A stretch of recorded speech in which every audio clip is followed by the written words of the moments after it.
Hello student, welcome to online classes. मैं संजय कुमार। हम plus two के अंदर पॉलिटिकल साइंस राजनीतिक विज्ञान में अध्याय दो हम पढ़ रहे थे, शक्ति, सत्ता और वैधता। देखो, उसके अंदर हमने शक्ति के बारे में कुछ चर्चा की थी। शक्ति के प्रकार स्वरूप पढ़े थे हमने, शक्ति का अर्थ पढ़ा था, कुछ विचारकों के बारे में हमने अध्ययन किया था। उसके बाद जो हमारा टॉपिक चल रहा था वो शक्ति की संरचना के बारे में चल रहा था, उसके स्ट्रक्चर के बारे में चल रहा था। और उसी संरचना के अंदर हम पहला उसका जो संरचना का भाग था वो हम कर चुके थे। कौन सा था? वर्ग प्रभुत्व का सिद्धांत। ठीक है, इसको मैं आपको बता चुका हूँ, ये मार्क्स से संबंधित है, ये मार्क्स ने दिया था। ठीक है, दो वर्ग होते हैं, एक अमीर वर्ग, गरीब वर्ग। बस ये वर्ग प्रभुत्व का सिद्धांत है। जो अमीर वर्ग होता है उसी का प्रभुत्व रहता है, चाहे वो राजनीतिक, सांस्कृतिक कोई भी क्षेत्र है, सब क्षेत्र के अंदर उसी का प्रभुत्व होता है। इसके पास पैसा होता है, धन होता है। लेकिन हम इसके बारे में बात करते हैं। तो दूसरी संरचना है विशिष्ट वर्गीय सिद्धांत।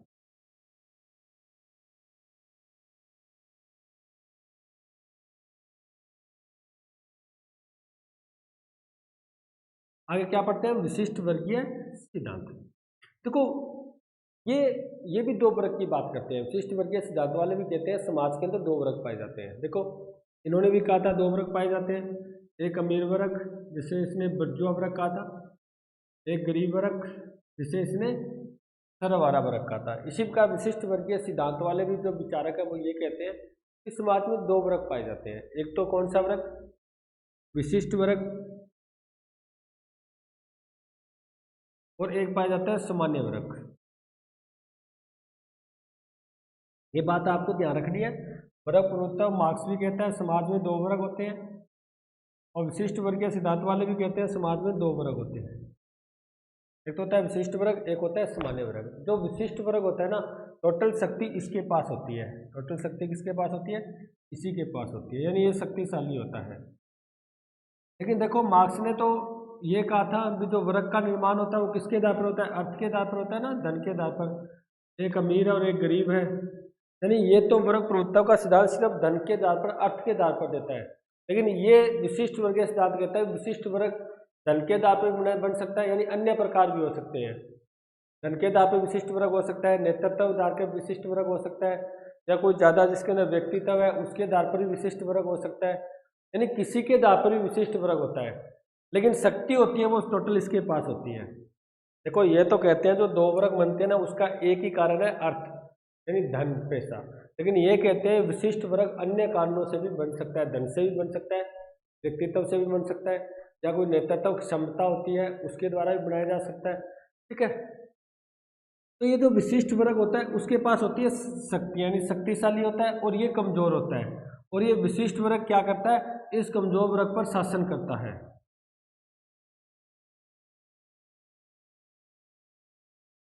ठीक है, बात समझे ना? देखो, ये तो कहता है अमीर वर्ग गरीब व्यक्ति पर शासन करता है, अमीर वर्ग का प्रभुत्व होता है। ये कहते हैं विशिष्ट वर्ग का प्रभुत्व होता है, वो शक्तिशाली होता है, और ये सामान्य वर्ग पर शासन करता है, क्योंकि टोटल शक्ति होती है वो विशिष्ट वर्ग के पास रहती है। और ये बाद में ये भी कहते हैं विशिष्ट वर्ग ही हमेशा समाज में शक्तिशाली होता है, चाहे सरकार किसी की हो। जरूरी नहीं इसी वर्ग की सरकार हो, चाहे सरकार किसी और की बन जाए, लेकिन चलेगी इन्हीं की। शक्तिशाली यही वर्ग रहेगा, यही वर्ग शासन करेगा। ठीक है, वो होता है विशिष्ट वर्गीय सिद्धांत। और विशिष्ट वर्गीय सिद्धांत में तो पढ़ोगे आप विल्फ्रेड पेरेटो। इसके अंदर तो आपने मार्क्स का पढ़ा था, इसमें एक तो पढ़ोगे आप विल्फ्रेड पेरेटो, जिसने पुस्तक लिखी थी दी माइंड एंड सोसाइटी।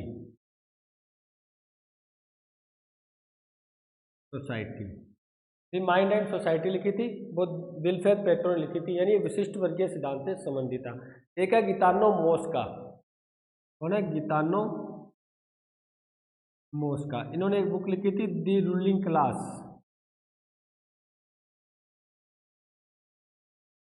एक तो Wilfred Pareto the mind and society, एक गितानो मोस्का दी रूलिंग क्लास, और एक इसके अंदर रॉबर्ट मिशेल्स। इन्होंने पुस्तक लिखी थी दी पॉलिटिकल पार्टीज।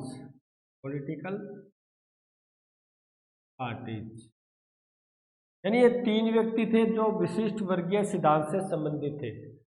3 व्यक्ति थे जो विशिष्ट वर्गीय सिद्धांत से संबंधित थे। देखो, वर्ग प्रभुत्व के सिद्धांत से संबंधित था मार्क्स, लेकिन जो विशिष्ट वर्गीय बात तो वही है, इसमें 2 वर्ग बनते हैं, लेकिन वो धन के आधार पर बनते हैं।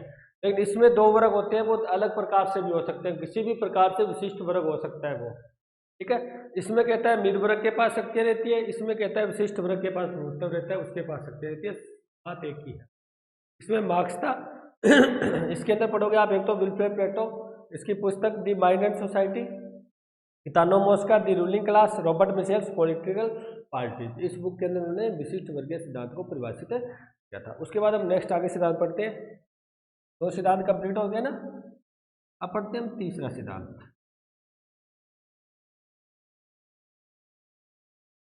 तीसरा सिद्धांत है नारीवादी सिद्धांत। देखो, हम शक्ति संरचना में तीसरा सिद्धांत बात करते हैं नारीवादी सिद्धांत की।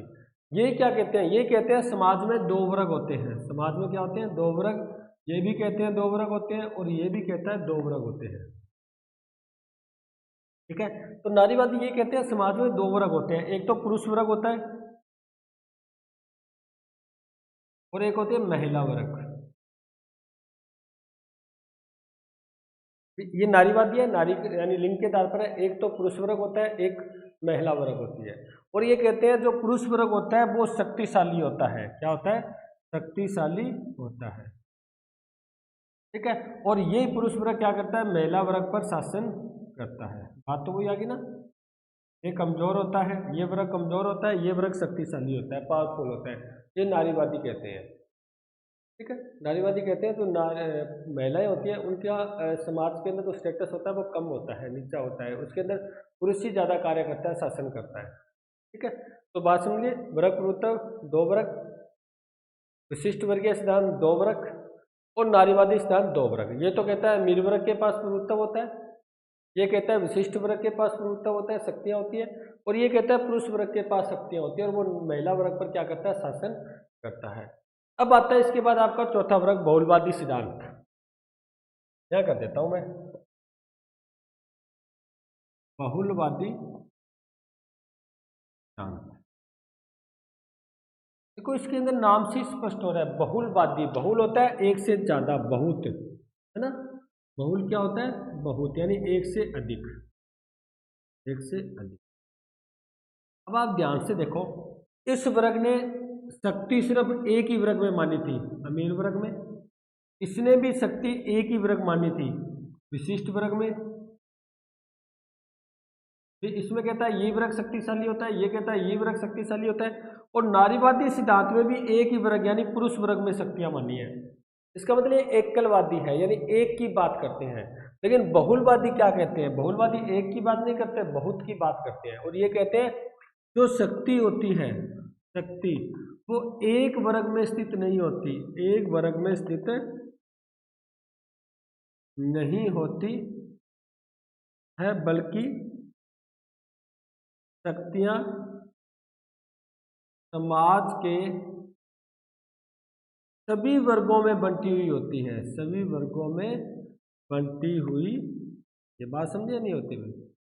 यानी सभी वर्ग, यानी एक से ज्यादा वर्ग होते हैं। ये तो कहता है एक वर्ग के पास शक्ति होती है, ये भी कहता है एक वर्ग के पास शक्ति होती है, और ये भी कहता है एक वर्ग के पास शक्ति होती है। लेकिन ये क्या कहते हैं? ये कहते हैं बहुल, यानी बहुत, यानी एक से ज्यादा। वो कहते हैं जो शक्ति होती है वो एक वर्ग के पास नहीं होती, एक वर्ग का प्रभुत्व नहीं होता, बल्कि सभी वर्गों के पास शक्तियां बंटी हुई होती है। सभी वर्गों के पास शक्तियां क्या होती है? स्थित होती है, बहुल होती है। इसका मतलब शक्तियों का प्रयोग यहाँ निर्वर्ग कर रहा है या विशिष्ट वर्ग कर रहा है या पुरुष वर्ग कर रहा है, लेकिन यहाँ पर सभी वर्ग शक्तियों का प्रयोग करेंगे, सभी वर्ग शक्तियों का प्रयोग करेंगे। तो ये आपके शक्ति की संरचना में ये चारों सिद्धांत कंप्लीट हो चुके हैं, बिल्कुल सिंपल तरीके से हो चुके हैं। मेरे हिसाब से तो कभी नहीं भूलोगे आप, अगर इस दोनों क्लास को आप बढ़िया तरीके से देखते हो ना, तो ये आपके याद हो जाएंगे बढ़िया तरीके से, ठीक है। उसके बाद नेक्स्ट पढ़ते हैं हम सत्ता के बारे में। शक्ति आपकी कंप्लीट हो चुकी है अभी, शक्ति के स्वरूप, अर्थ, परिभाषाएं सब पढ़ चुके हैं हम। अब बात करते हैं हम सत्ता की। सत्ता ये आपका कंप्लीट हो चुका है, अब सत्ता की बात आती है। देखो सत्ता क्या होती है, इसके अंदर हम वैसे तो चर्चा कर चुके हैं। हम क्या चर्चा कर चुके हैं कि जब शक्ति में वेदता जुड़ती है, यानी शक्ति में वेदता प्लस होती है, तब सत्ता बनती है। इसका मतलब शक्ति का वेद रूप ही क्या होती है, सत्ता होती है। आप कह सकते हो शक्ति का वेद रूप ही क्या है, सत्ता है। शक्ति का वेद रूप ही क्या है, सत्ता है। लेकिन जब तक देखो, जब तक अकेली शक्ति रहेगी, तो हमने बात की थी शक्ति क्या हो सकती है, अनैतिक भी हो सकती है। हमने पढ़ा था ना शक्ति और बल में अंतर, शक्ति और प्रभाव में अंतर। तो मैंने कहा था जो शक्ति होती है वो अनैतिक भी हो सकती है, अनैतिक भी हो सकती है, यानी ये अनैतिक भी हो सकती है। लेकिन जब इसके साथ वेदता जुड़ जाती है, तब वो अनैतिक नहीं बल्कि सत्ता हमेशा नैतिक होती है। ठीक है, क्योंकि उसके साथ वेदता मिक्स होती है, सम्मिलित होती है। ठीक है, और प्राचीन काल के अंदर बात करें तो वेद रूप तो हमने पढ़ा था, सैनिक रूप को माना जाता था, सैनिक शक्ति को माना जाता था। वर्तमान अगर हम लोकतंत्र की बात करें तो उसके अंदर राजनीतिक आप कह सकते हो अधिकार, जैसे लोगों का मत है उसको मतों के द्वारा, वोटों के द्वारा, जनता की सहभागिता के द्वारा क्या माना जाता है, उसको वेद रूप दिया जाता है, यानी उसको सत्ता प्रदान की जाती है। ठीक है, अब आगे पढ़ते हैं हम इसके बारे में।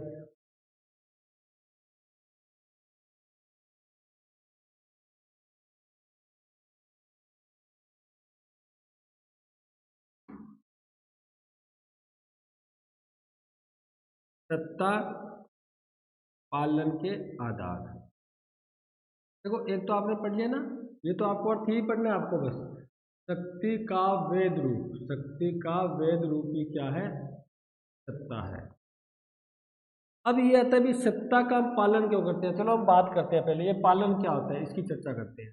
देखो हम बात करते हैं शक्ति और सत्ता, पालन इसमें भी होता है निर्देशों का, और पालन इसमें भी होता है, ध्यान रखना।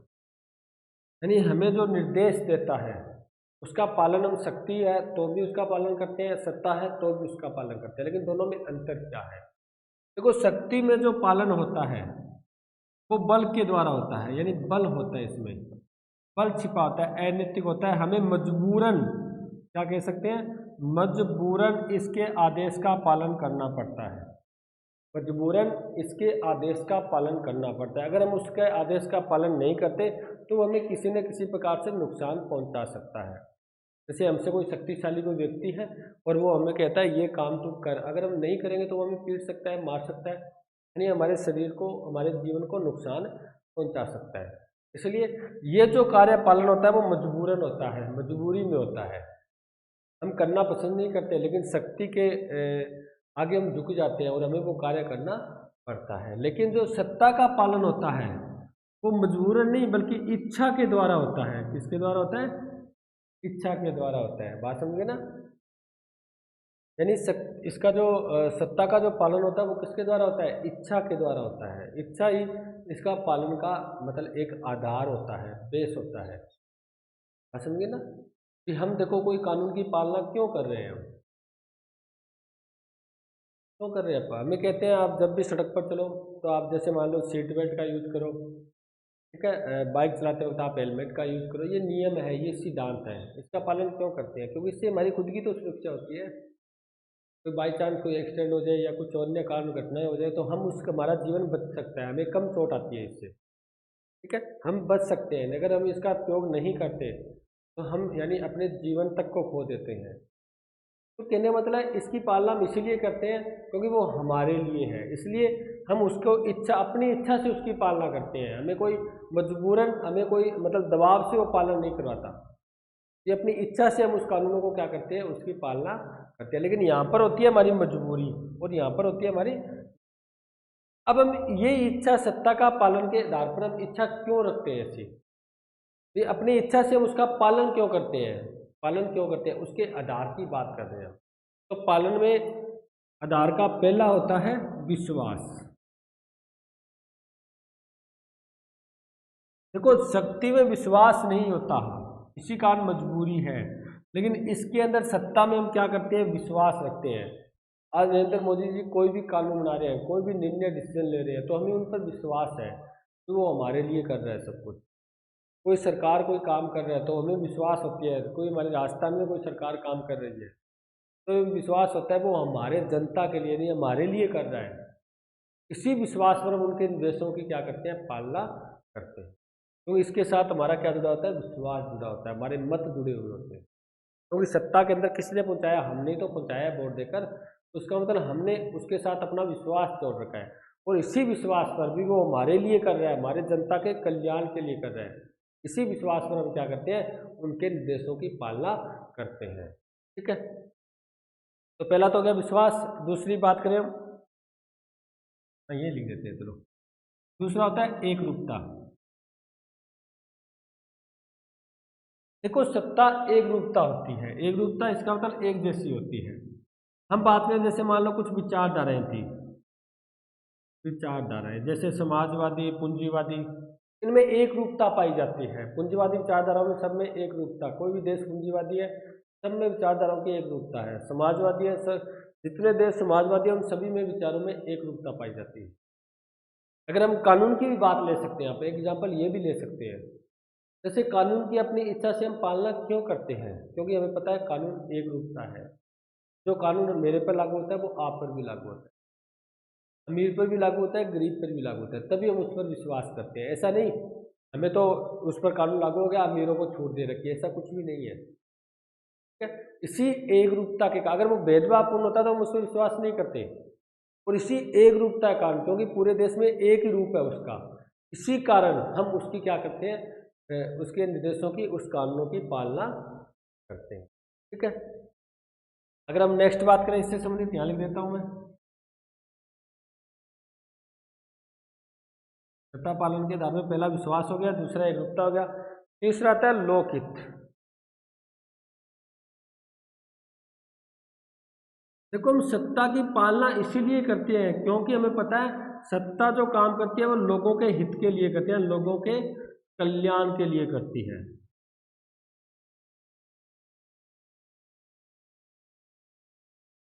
हमें पता है सत्ता यानी जो सरकार काम कर रही है वो जनता के लिए कर रही है, क्योंकि लोकतंत्र है, डेमोक्रेसी है, उसके अंदर जनता का शासन होता है, जनता के कल्याण के विकास की बात होती है।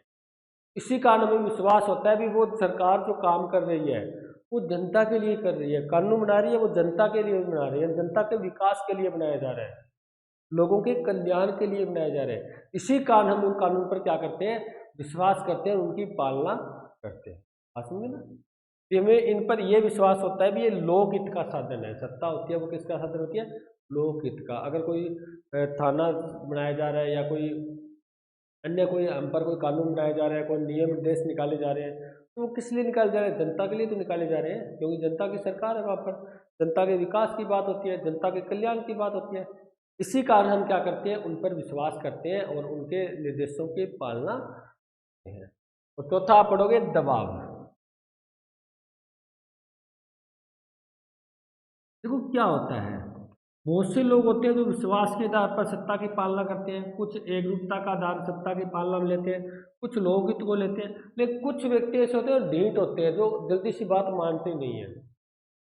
उनको निर्देशों का कोई फर्क ही नहीं पड़ता, कानूनों को तोड़ने में उनको आनंद आता है, अच्छा लगता है, यानी वो किसी भी नियम सिद्धांतों को फॉलो करते ही नहीं है ईमानदारी से। तो उन लोगों के लिए क्या होता है, दबाव होता है, यानी वो लोग वही बात लातों की भूत बातों से थोड़ी मानते हैं, वो यहाँ पर लागू होता है। यानी जब मान लेते हैं इसके आधार पर अगर हम पालना कर रहे हैं सत्ता की, निर्देशों की पालना कर रहे हैं तो कोई दिक्कत ही नहीं है, लेकिन जब उसकी पालना करना बंद कर देते हैं, उसका विरोध करना शुरू कर देते हैं, तब सरकार को क्या करना पड़ता है, दबाव बनाकर उसकी पालना करवाई जाती है, दबाव बनाकर उस निर्देशों की पालना करवाई जाती है।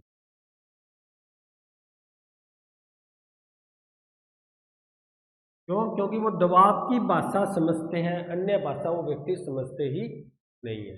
तो समझ गए ना, ये होता है सत्ता पालन के आधार, विश्वास, एकरूपता, लोकहित और दबाव। इसके द्वारा क्या होता है, हम निर्देशों की पालना। अब उसके बाद नेक्स्ट आपका टॉपिक आता है सत्ता के रूप।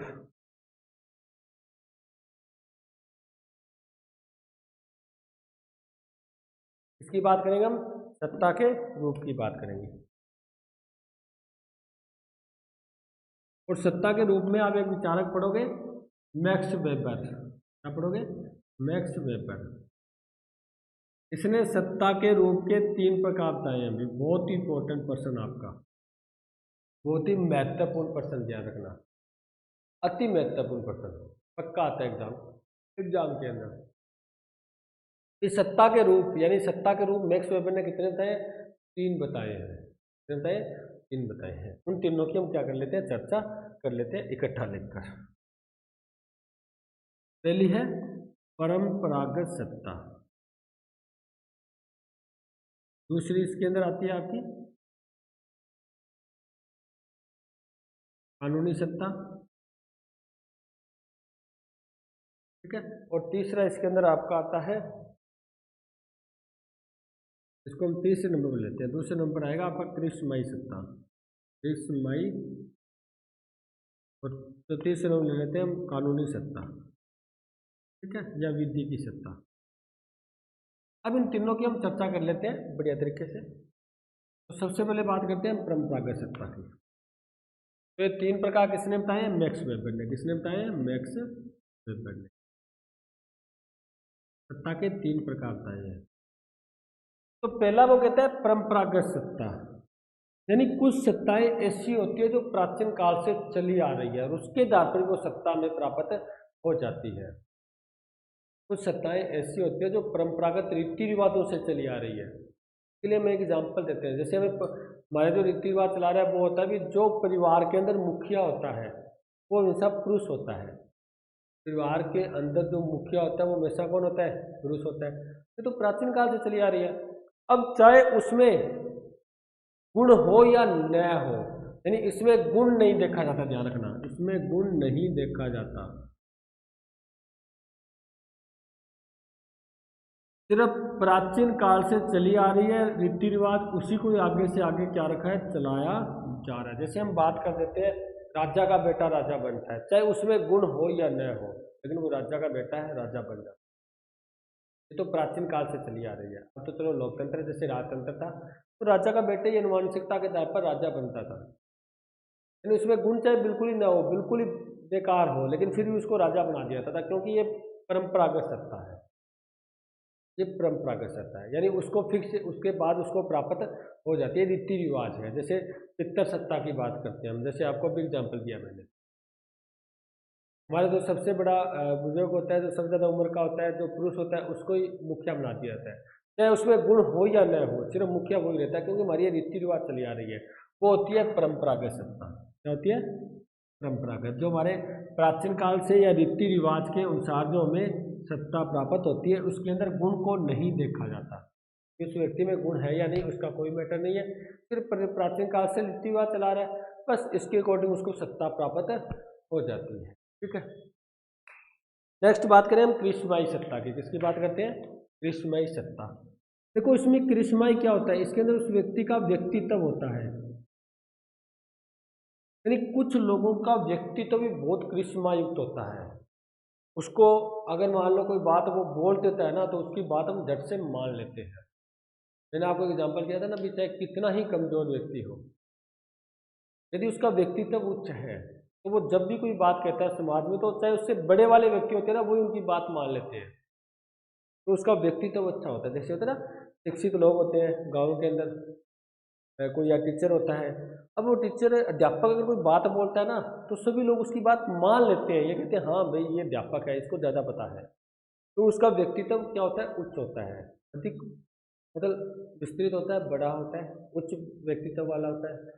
तो इसको बोलते हैं हम कृष्णमयी सत्ता, यानी कुछ व्यक्तित्व के कारण ही हमें सत्ता प्राप्त हो जाती है, कुछ हमारे व्यक्तित्व के कारण भी हमें सत्ता प्राप्त हो जाती है। जैसे हम एग्जाम्पल लेते हैं पंडित जवाहरलाल नेहरू, उनका व्यक्तित्व भी उच्च था तो उनको सत्ता रही थी लंबे टाइम तक। इंदिरा गांधी की बात करें हम, उसके बाद हम अटल बिहारी वाजपेयी जी की बात करें हम वर्तमान में नरेंद्र मोदी की बात करते हैं जो हमारे वर्तमान में प्रधानमंत्री है, ठीक है। नरेंद्र मोदी जी हमारे वर्तमान में प्रधानमंत्री है। तो ये व्यक्तित्व के अधिकारी हैं, यानी व्यक्तित्व का इन पर प्रभुत्व है, तब जाके उनकी कृष्णमयी सत्ता है। वो जो बोल देते हैं ना, अगर एक बात बोल देते हैं तो लोग झट से मानने के लिए तैयार होते हैं, उनको ये बुरा अच्छा बुरा का पता नहीं होता, बस उनका व्यक्तित्व इतना ऊंचा है भी जो उन्होंने एक बार बोल दिया, लोग अपना जीवन तक का बलिदान कर देते हैं उनके लिए। वो होती है कृष्णमयी सत्ता। यानी अपने व्यक्तित्व वो करिश्मा के आधार पर उसको प्राप्त है। देखो ये तो परंपरागत रूप से जो रीति रिवाज है उसके आधार पर प्राप्त होती है, इसके अंदर गुण या व्यक्तित्व के आधार पर उसको प्राप्त होती है। ये आपका अगर व्यक्तित्व उच्च है तो आप भी वो सत्ता प्राप्त कर सकते हो। ठीक है, जैसे मैंने अभी आपको एग्जाम्पल दिया, पंडित जवाहरलाल नेहरू, इंदिरा गांधी, अटल बिहारी वाजपेयी, उसके बाद नरेंद्र मोदी जी हमारे वर्तमान में जो प्रधानमंत्री हैं। ठीक है, ऐसे महात्मा गांधी, ठीक है, उनका व्यक्तित्व भी अच्छा था, तो अच्छा होने के कारण ही उनकी सभी बात मान लेते थे। देखो इतना अकेले आंदोलन शुरू करते थे और पूरे देश को हिला देते थे वो, तो मतलब पूरे लोग उनके पीछे लग जाते थे, कोई नहीं पूछता था, कोई नहीं देखता था ये आंदोलन क्या है, कैसे करना, लेकिन उनके एक बात के ऊपर सब अपने जान को न्यौछावर करने के लिए तैयार हो जाते थे। वो थी करिश्माई सत्ता। ठीक है, अब ये कानूनी सत्ता, ये तो बिल्कुल सिंपल है, ये तो आपके पद पोस्ट के अनुसार होता है। अगर आपकी जैसी पोस्ट वैसी सत्ता आपको प्राप्त हो जाती है। आप कलेक्टर लग गए तो कलेक्टर की सत्ता आपके पास पहुंच गई। आप कोई आईपीएस या आईएएस कोई अन्य बड़े अधिकारी लग गए तो वो सत्ता आपके पास पहुंच गई। ये तो पोस्ट की सत्ता होती है। आप अध्यापक लग गए तो अध्यापक की सत्ता आपके पास है। आप इंजीनियर तो इंजीनियर की सत्ता आपके पास है। ठीक है, आप अन्य किसी पोस्ट, जिस पोस्ट पर आप पहुंचे से आप प्रधानमंत्री बन गए तो प्रधानमंत्री की सत्ता आपके पास आ गई। ये तो पोस्ट की सत्ता होती है, कानून के अनुसार सत्ता, यानी जिस पोस्ट पर आप पहुंच गए वो सत्ता आपको अपने आप ही प्राप्त हो जाएगी। न तो वो रीति रिवाज से आ रही, न आपके व्यक्तित्व से आ रही। आप अगर अच्छे तैयारी करते हो, बढ़िया पढ़ते हो, तो आप अच्छे तरीके से कोई अच्छी पोस्ट पर चल जाते हो, तो वो पोस्ट की सत्ता जैसे ही आप उसको ज्वाइन करोगे वो सत्ता आपके पास आ जाएगी, उससे संबंधित आप निर्णय ले सकते हो, डिसीजन ले सकते हो। वो होती है कानूनी बात, समझी ना। तो मैक्स वेबर ने सत्ता कितने प्रकार बताए? 3। कौन कौन से? परंपरागत सत्ता जो प्राचीन काल रीति रिवाज से चली आ रही है, इसके अंदर गुण अवगुण को नहीं देखा जाता। विस्मय सत्ता, ये तो चलती गुण के ऊपर है, व्यक्तित्व पर चलती है। जिसका जितना व्यक्तित्व उच्च होगा, जितना गुणशाली होगा, उतने उसको लोग ज़्यादा पसंद करेंगे, उसकी ज़्यादा बात मानेंगे, यानी उनकी सत्ता विस्मय सत्ता होगी। कानूनी, जैसा पद आपके पास आ गया, जैसी पोस्ट आपने प्राप्त की है, वैसी सत्ता आपके पास ऑटोमेटिक आपके पास आ जाए। ठीक है, ये होगी हमारी जो आपका कानूनी सत्ता। तो ये समझ गए होंगे आप, ये आपका सत्ता भी कंप्लीट हो चुका है। देखो कितना सिंपल है सत्ता। आपको क्या याद रखना है? सत्ता का अर्थ पढ़ना है, यानी शक्ति का वेद रूपी क्या होता है? सत्ता होती है, यानी सत्ता में वेदता होती है। सत्ता में क्या होती है? वेदता होती है। दूसरी बात, सत्ता का पालन क्यों किया जाता है? क्योंकि शक्ति का पालन तो मजबूरन से किया जाता है। ठीक है, लेकिन सत्ता के आदेश का पालन होता है वो अपनी इच्छा से होता है, अपनी मनमर्जी से होता है, अपनी विश्वास से होता है। तो वो पालन के आधार क्या है वो पढ़ चुके हैं। विश्वास है, एकरूपता है, चाहे वो दबाव है। ठीक है, तो चाहे आप कह सकते हो लोकहित है। इनके द्वारा हम क्या करते हैं? सत्ता की पालन करते हैं, उनके देशों की पालना करते हैं। उसके बाद हम उसके प्रकार पढ़ चुके हैं। प्रकार आपको सिर्फ मैक्स वेबर का पढ़ना है। और मैक्स वेबर ने कितने प्रकार बताए? 3। कौन कौन से? परंपरागत, करिश्माई और कानूनी। अब बात करते हैं हम वेदता की। इस लेसन में आपका शक्ति कंप्लीट हो चुकी है, वेदता सत्ता कंप्लीट हो चुकी है, और तीसरा आता है आपकी वेदता। देखो वेदता की बात हम करें तो हम ये कह सकते हैं, वेदता क्या होती है? वेदता शक्ति और सत्ता के मध्य का बिंदु होती है। शक्ति और सत्ता को आपस में जोड़ती है, इसका मतलब ये मध्य का बिंदु होती है, मध्य में एक पुल का काम करती है। हम पढ़ चुके हैं ना, तो शक्ति में वेदता जुड़ती है तभी तो सत्ता बनती है। इसका मतलब मध्य के पुल का काम करती है, शक्ति और सत्ता को आपस में जोड़ती है ये वेदता। और वेदता बहुत ज़्यादा महत्वपूर्ण होता है, मैंने आपको बताया भी था पिछले क्लास। कि मान लो कोई शासक है, कोई राजा है, उसने सैनिक शक्ति के आधार पर या आर्थिक शक्ति किसी के आधार पर उसने अपना शासन स्थापित तो कर लिया है, लेकिन अगर उसको शासन अपना स्थायी रूप से रखना है, लंबे टाइम तक, दीर्घकाल तक अपने शासन को बनाए रखना है, तो उसको जनता का विश्वास जीतना पड़ेगा, यानी अपने आप में वेद होना ही पड़ेगा। बहुत से अफ्रीकी देशों में, एशियाई देशों में बहुत ज़्यादा आंदोलन हुए थे। हिटलर ने बहुत किया था, लेकिन हिटलर ने क्या किया था? अपनी विचारधारा के आधार पर लोगों का विश्वास जीत लिया था। लोगों का विश्वास जीतकर सत्ता प्राप्त कर लिया, यानी वेद हो गया वो। चाहे आप अनुचित तरीके से उस सत्ता को प्राप्त करते हो, लेकिन आपको एक बार तो आप प्राप्त कर लोगे, लेकिन उसको स्थायी रूप देने के लिए, उसको दीर्घकाल रूप देने के लिए आपको क्या करना पड़ेगा? उसके अंदर वेदता आपको शामिल करनी ही पड़ेगी। किससे हो रहा है? क्योंकि आप ध्यान रखना, प्राचीन काल में आप देखो सोवियत संघ था एक, हम बात करते हैं सोवियत संघ की, यूएसएसआर की। सोवियत संघ वो देश था जो अमेरिका को टक्कर दे रहा था। यानी द्वितीय विश्व युद्ध के बाद अमेरिका और सोवियत संघ दो ही शक्तिशाली देश बचे थे, यानी द्विध्रुवीय पूरा विश्व बन चुका था। लेकिन सोवियत संघ विघटित हो चुका था, यानी 1991 के अंदर सोवियत संघ खत्म हो चुका है। इसका रीजन क्या था? क्योंकि सोवियत संघ ने जैसे जैसे समाज में परिवर्तन होता है उसके अनुसार अपने वेदता में परिवर्तन नहीं कर पाई, वो अपनी विचारधारा में परिवर्तन नहीं कर पाई। हो गया, यानी कहने का मतलब है जैसे जैसे समाज में परिवर्तन होता है वैसे वैसे वेदता में भी परिवर्तन होता है, यानी अपने विचारों में भी कुछ ढील देनी पड़ती है।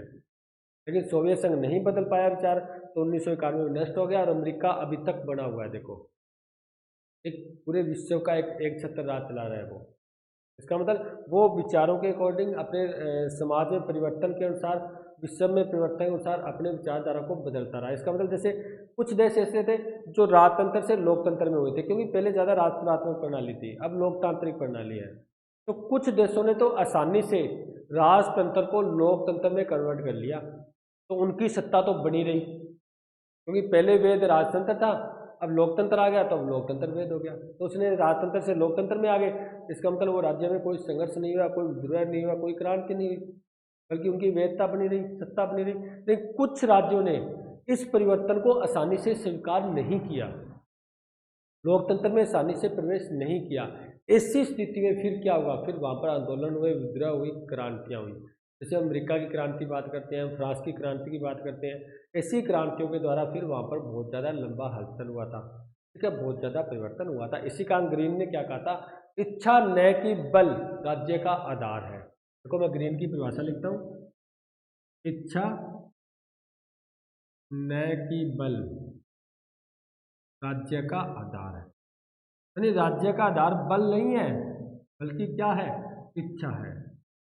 अगर हम बल के द्वारा किसी व्यक्ति को अपने कंट्रोल में करना चाहें ना, तो हम कुछ समय के लिए कर सकते हैं, लंबे समय के लिए नहीं कर सकते। लेकिन हम उस पर अगर अपना विश्वास जाहिर कर दें, अगर वो इच्छा से अपने आदेशों की पालना करने लग जाए, तो हम लंबे समय तक उस पर राज कर सकते हैं। ठीक है स्टूडेंट, यहाँ तक आपका वेदता के बारे में हमने पढ़ा। सत्ता, शक्ति, वेदता आपका बिल्कुल ही सिंपल है। वेदता कोई प्रकार वगैरह नहीं है। वेदता को तो आपको यही पढ़ना है जो आपको मैं सब बता चुका हूँ क्लास के अंदर। ठीक है, शक्ति, सत्ता, वेदता आपका कंप्लीट हो चुका है। मिलते हैं नेक्स्ट क्लास में। Thank you.